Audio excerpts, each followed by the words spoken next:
It was during the retreat of the 80,000, and the authority of the censorship is sufficient excuse for not being more explicit.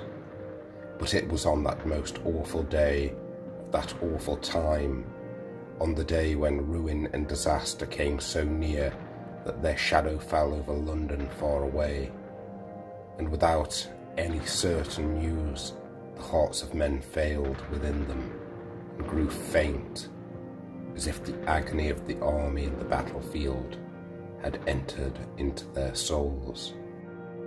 On this dreadful day, then when 300,000 men in arms with all their artillery swelled like a flood against the little English company, there was one point above all other points in our battle line that was for a time in awful danger, not merely of defeat, but of utter annihilation.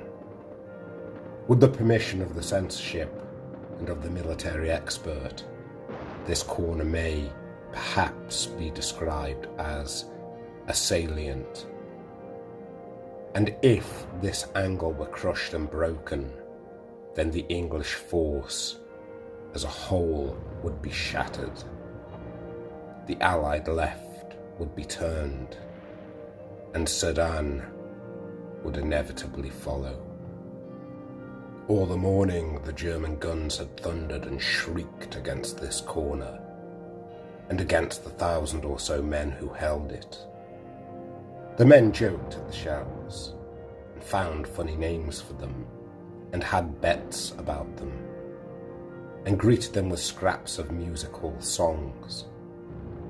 But the shells came on, and burst, and tore good Englishmen limb from limb, and tore brother from brother, and as the heat of the day increased, so did the fury of that terrific cannonade. There was no help, it seemed. The English artillery was good, but there was not nearly enough of it. It was being steadily battered into scrap iron. There comes a moment in a storm at sea when people say to one another, it is at its worst, it can blow no harder, and then there is a blast 10 times more fierce than any before it. So it was in these British trenches. There were no stouter hearts in the whole world than the hearts of these men, but even they were appalled as this 7 times heated hell of the German cannonade fell upon them and overwhelmed them and destroyed them. And at this very moment they saw from their trenches that a tremendous host was moving against their lines. 500 of the 1,000 remained, and as far as they could see, the German infantry was pressing on against them, column upon column, a grey world of men, 10,000 of them, as it appeared afterwards. There was no hope at all. They shook hands, some of them.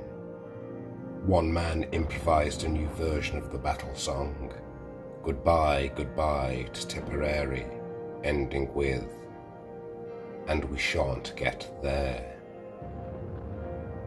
And they all went on firing steadily. The officers pointed out that such an opportunity for high-class fancy shooting might never occur again. The Germans dropped, line after line. The Tipperary humorist asked, "What price Sydney Street?" And the few guns did their best, but everybody knew it was no use. The dead grey bodies lay in companies and battalions, as others came on and on and on, and they swarmed and stirred, and advanced from beyond and beyond.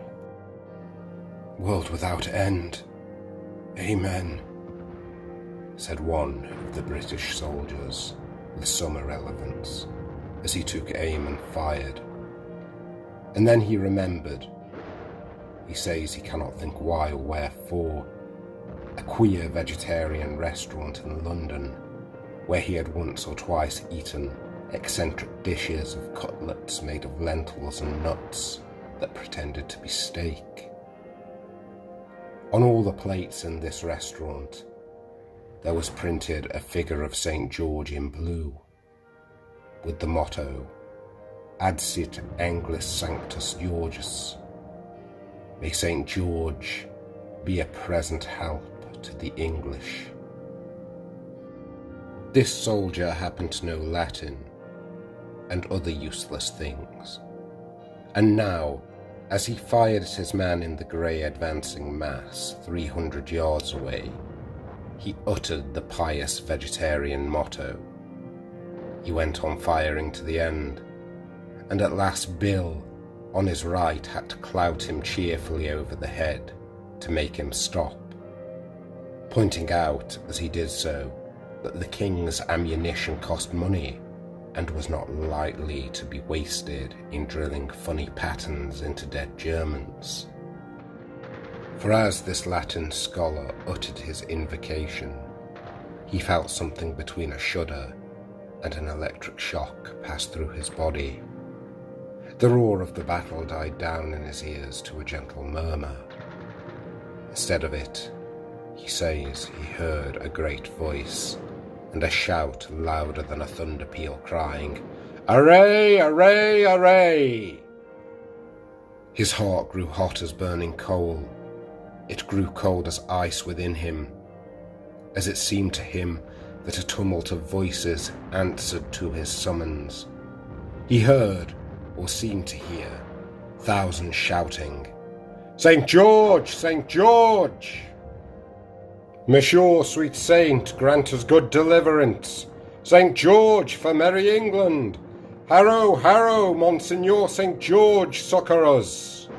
St. George, a longbow and a strong bow, heaven's knight, aid us!" And as the soldiers heard these voices, he saw before him, beyond the trench, a long line of shapes, with a shining about them. They were like men who drew the bow, and with another shout, their cloud of arrows flew singing and tingling through the air towards the German hosts. The other men in the trench were firing all the while. They had no hope, but they aimed just as if they had been shooting at Bisley. Suddenly one of them lifted up his voice in the plainest English. "God help us!" he bellowed to the man next to him. "But we're blooming marvels! Look at those grey gentlemen, look at 'em! You see 'em? They're not going down in dozens, nor in hundreds. It's thousands, it is. Look, look! There's a regiment gone while I'm talking to you." "Shut it!" the other soldier bellowed, taking aim. "What are you gassing about?"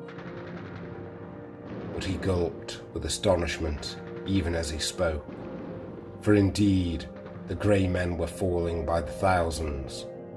The English could hear the guttural scream of the German officers, the crackle of their revolvers as they shot the reluctant, and still line after line crashed to the earth. All the while, the Latin-bred soldier heard the cry, "Harrow, harrow! Monseigneur, dear saint, quick to our aid! St. George, help us! High Chevalier, defend us!" The singing arrows fled so swift and thick, they darkened the air. The heathen horde melted from before them. "More machine guns!" Bill yelled to Tom. "Don't hear 'em," Tom yelled back. "Well, thank God. Anyway, they've got it in the neck." In fact, there were 10,000 dead German soldiers left before the salient of the English army, and consequently, there was no Sedan. In Germany, a country ruled by scientific principles, the great General Staff decided that the contemptible English must have employed shells containing an unknown gas of a poisonous nature, as no wounds were discernible on the bodies of the dead German soldiers. But the man who knew what nuts tasted like when they called themselves steak knew also that St. George had brought his Agincourt Bowmen to help the English.